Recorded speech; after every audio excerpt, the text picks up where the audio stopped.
For depth adjustment, what we want to do is we want to start with the toe of our plane on our board, and then what we're going to do is we'll move the plane slowly, and I can feel I bumped into the board with the blade, and so what I need to do is I need to back the blade out.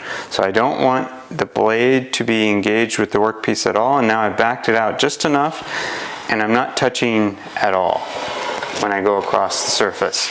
So what I'm going to do is I want to engage the workpiece. I want to move this thumb wheel on the back while I'm moving along the board. And this will allow me to engage with just a very small shaving. And so as I'm moving along the board, I'm going to turn that thumb wheel. And I first felt it bite there.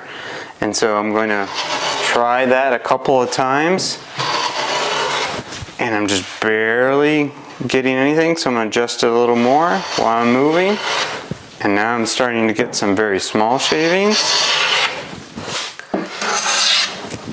And you want to do this a couple of times because your workpiece will oftentimes tend not to be flat. And so sometimes it takes a couple of passes before you get the board flat. And so you want to not adjust every time you take a pass, and take a couple passes at the same depth before you decide to make any further adjustment. And now you can see some very fine shavings that we're generating. I'll stop and show you some of those, because this is what we're after, these very fine shavings.